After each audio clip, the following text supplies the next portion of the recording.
There's a lot of talk about recessions these days, but we're going to go beyond the usual economic chatter today. We're diving into some seriously thought-provoking predictions about the future of the global financial system, and let me tell you, it's not your typical recession forecast. This is about understanding the bigger picture, the perfect storm brewing that could reshape the financial landscape as we know it. We're unpacking a recent interview with Arthur Hayes, a leading voice in the crypto world, and his perspective is a bit, well, let's just say it's not exactly optimistic. He argues that the global economy is heading toward a major financial crisis, and Bitcoin could be a potential lifeline. And the scary thing is, he's not just pulling this out of thin air. He's backing up his claims with historical data and economic reasoning. For instance, Hayes points out that every time global debt-to-GDP ratios have climbed above 130%, a default of some kind has always followed. So we're already in uncharted territory. With that debt-to-GDP ratio exceeding 130%, that's a ticking time bomb. And Hayes goes even deeper than that. He highlights a factor that many overlook: energy, specifically affordable and abundant energy. He sees it as the cornerstone of economic growth. Think about it. The world's economic engine needs fuel, right? But Hayes argues that we're running out of that fuel, even as we demand more speed. That's a recipe for the engine to overheat. And that overheating, we feel it as inflation. This isn't just some abstract economic theory either. Inflation hits you where it hurts, your wallet. It erodes your purchasing power, making it harder to maintain your standard of living, to afford the things you need and enjoy. It's not just about numbers on a spreadsheet. It's about your ability to afford groceries, gas, housing, the everyday essentials. Exactly. And Hayes argues there are other forces at play that are going to make this whole thing even more explosive. He calls it a perfect storm, and frankly, it's a little unsettling. It is. What are these forces? Let's break them down. First, there's the issue of demographic decline. Hayes argues that in many developed countries, including the U.S., we're seeing fewer young people entering the workforce to support an aging population and their social safety nets. And that means less economic productivity overall. Fewer people creating goods and services puts a strain on resources and fuels inflation. It's like a game of musical chairs where the music is about to stop and there aren't enough chairs to go around. Then we have resource nationalism, which Hayes sees as another major pressure point. Absolutely. Developing nations are waking up and realizing they've been exploited for their resources for far too long. They're demanding a bigger share of the pie, which drives up costs for everyone else. Think rising energy prices, supply chain disruptions. Those are already impacting our daily lives. And then there's the elephant in the room, geopolitical instability. Right. The war in Ukraine, tensions between the U.S. and China, rising nationalism globally. These all disrupt global trade and supply chains, further fueling inflation and uncertainty. So we've got a lot brewing here. A demographic time bomb, a global power shift, and resources becoming increasingly scarce and expensive. It's a lot to process, and it all feels a bit like, well, watching a slow-motion train wreck. I understand that feeling, but remember, knowledge is power. The more we understand these forces, the better equipped we are to navigate them. Exactly. But Hayes doesn't let us off the hook there. He argues there's another pressure point that's often overlooked: the bond market. He believes it's a ticking time bomb, and when it explodes, it could trigger a cascade of consequences across the entire financial system. What's particularly alarming is his prediction of a yield curve control event. Essentially, this means central banks would try to artificially suppress bond yields by printing more money, creating even more distortion in the market. It sounds like a desperate attempt to put out a fire with gasoline. So is this the canary in the coal mine?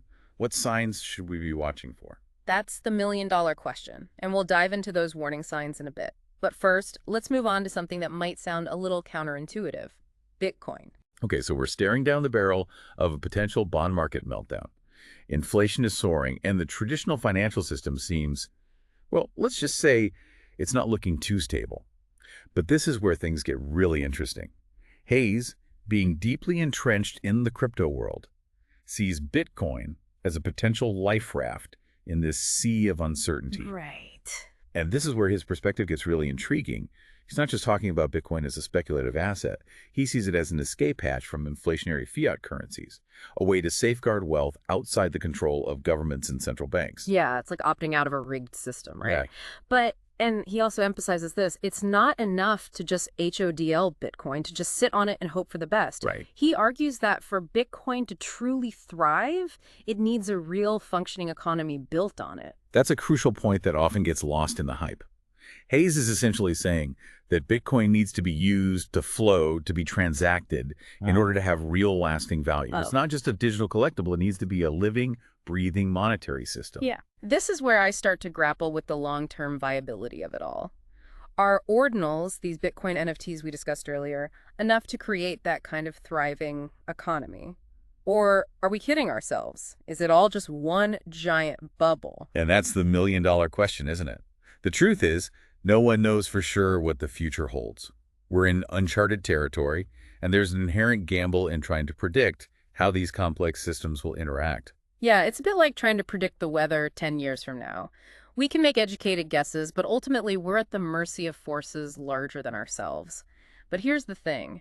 Even if we can't predict the future with certainty, understanding the potential risks and rewards of these emerging trends is crucial. Absolutely, because this isn't just about macroeconomics, it's about your personal financial well-being. It's about your ability to weather the storm if and when it hits. So let's bring it back to you, the listener.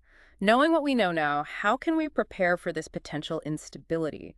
What steps can we take to protect ourselves? Well, Hayes offers some practical advice, and it starts with taking ownership of your financial education. Don't be intimidated by complex financial jargon. Empower yourself to understand how money works, how central banks operate, and how these systems impact your life. Yeah, it's about taking control of your financial destiny rather than being a passive passenger on this roller coaster. Exactly. And once you have that foundational knowledge, then you can start exploring ways to diversify your portfolio outside of traditional assets. This might involve looking at alternative investments like cryptocurrency, but remember, understanding the risks involved is crucial.